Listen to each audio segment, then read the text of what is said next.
February-12 polls at any cost, Chief Advisor. Attempts taking place to complicate situation, Mirza Abbas. Decision not yet made over sending troops to Gaza. Border and on Arakan Army's occupation, Home Advisor admits.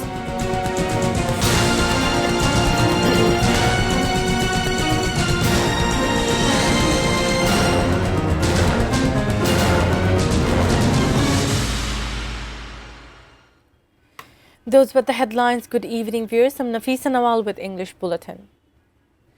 Chief Justice Zubair Rahman Chaudhary has paid a courtesy call on President Mohammad Shahbuddin. The meeting took place at the Bongo Bhavan on Wednesday. The Chief Justice informed the President about the overall activities of the Judiciary. President Mohammad Shahbuddin wished the Chief Justice all success in solidifying the independence, neutrality and skill of the judiciary. High officials from the President's office were present at the time.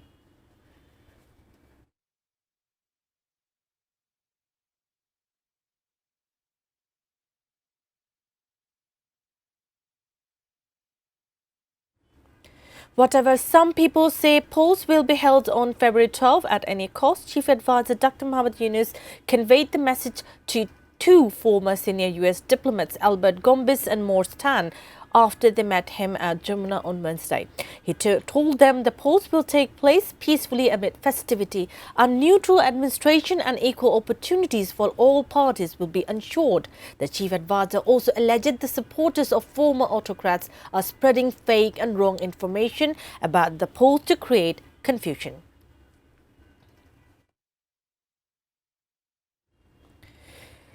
Leaders of some parties are trying to complicate situation through provocation. BNP Standing Committee member Mirza Abbas made the allegation after a special prayer for late BNP chairperson Begum Khaleda Zia at party's central office in capital's Neapolitan on Wednesday. He said BNP will not step into any sort of provocation. The BNP leader termed the incident of folding the postal ballots and then putting the name and symbol of BNP on it before sending it abroad for voting in the 13th parliamentary polls as ill-motivated. He also expressed concern over law and order.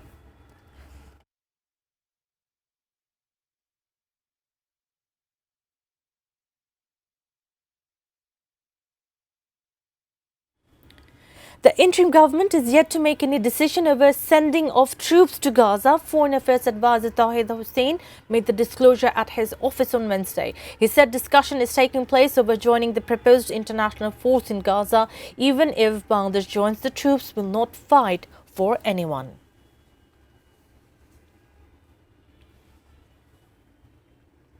Bangladesh is in trouble as Arakan Army has taken control of Bangladesh-Myanmar border. Home Affairs Advisor, retired Lieutenant General Jahangir Alam Chaudhary made the remark after the passing out parade of 104th Recruit Batch of BGB Training Centre and College at Baitul Ijjat in Shatkania of Chattogram on Wednesday, saying that security has been tightened on the border. The Home Advisor said official complaint has been lodged to Myanmar government about the attacks carried out by the Arakan Army. He said whatever ousted Prime Minister Sheikh Hasina and Awami League leaders are doing from India are their own affairs. If they have the courage, they should speak out coming here in Bangladesh. Appeal hearing against cancellation of candidature took place at the Election Commission for the fifth day on Wednesday. The appeal hearing began at 10 a.m. At least 100 appeals were scheduled to be settled on the fifth day. Several candidates, including 24 candidates of Islamic Andolon, got back their candidature. Although candidates of different parties got back their candidature through the appeal in the last few days. Some candidates alleged irregularities in scrutiny of nomination papers and in the appeal hearing.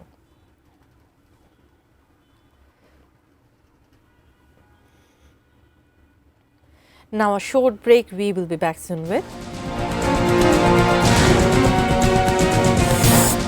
ICT1 orders trial of Jiaul Ahsan. FIFA World Cup trophy in Dhaka.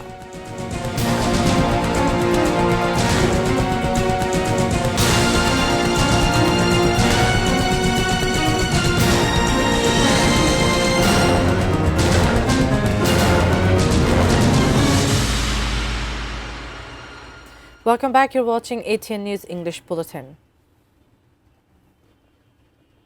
The International Crimes Tribunal 1 has ordered indictment of retired Major General Jiol Ahsan for enforced disappearance and killings of 104 people during 1.5-decade rule of Army League government. Trial of the former army officer has begun through the indictment. A 3-member International Crimes Tribunal 1 headed by Muhammad Ghulam Murtuza Mujumdar issued the order on Wednesday dismissing the acquittal plea of Jiol Ahsan.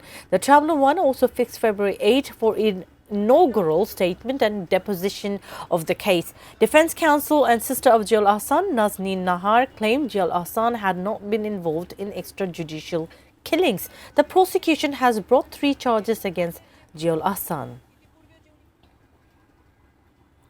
Now, news around the world.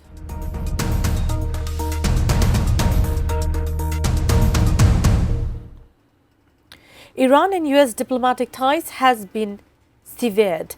The decision was made amid escalating tension between Iran and US centering the protests in Iran. At least 12,000 people were killed in the protest in Iran over the past 2 weeks. Trump encouraged Iranian protesters to keep demonstrating, saying help is on its way, and he warned of strict action if any protester is executed in Iran. Iranian authorities have violently suppressed large-scale anti-government protests, with estimates of casualties rising each day. Over 18,000 arrested. Internet access in Iran has been cut off for 5 days, though some landline and cell phone users were able to call abroad. Iran's UN envoy said Iravani accused Trump of violating international law.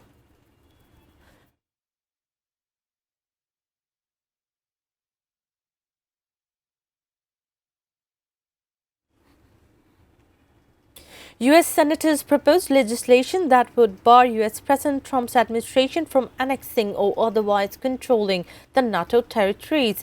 The proposal put forward by Republican Senator Lisa Murkowski and Democrat Jeanne Shaheen comes amid Trump's reported interest in Greenland. The bill would prohibit the Pentagon and the State Department from using funds appropriated by Congress to blockade, occupy, annex, conduct military operations against or otherwise assert control over the territory of NATO member state. Senators warned any attempt to seize Greenland would violate the NATO treaty, weaken the alliance.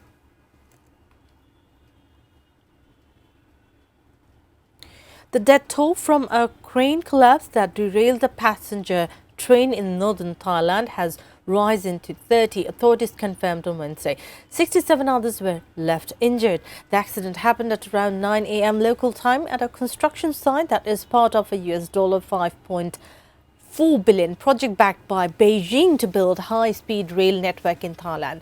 The train was travelling from Bangkok to northeastern Ubon Ratchathani province. A crane which was being used to build overhead railway collapsed onto the train, causing it to derail and catch fire. 195 passengers were on board the train at the time of mishap.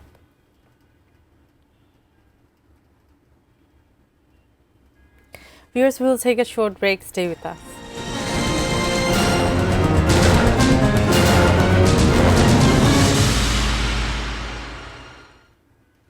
Welcome back. You're watching English Bulletin, now sports news.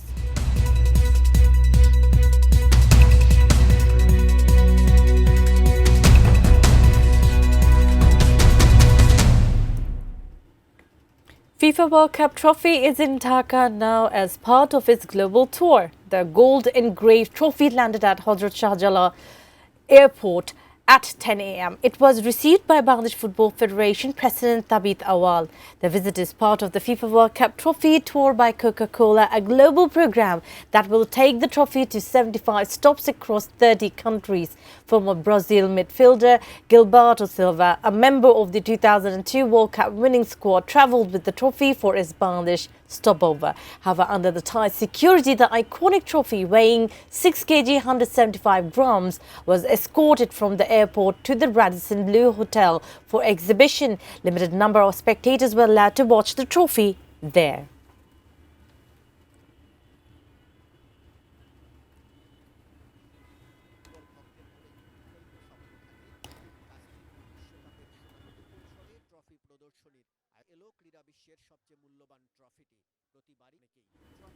Before ending the bulletin, top stories once again. February-12 pulls at any cost chief advisor. Attempt taking place to complicate situation, Mirza Abbas. Decision not yet made over sending troops to Gaza. Border on Arakan Army's occupation, Home Advisor admits.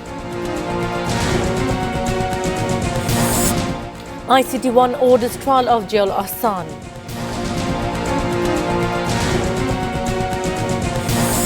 FIFA World Cup trophy in Dhaka.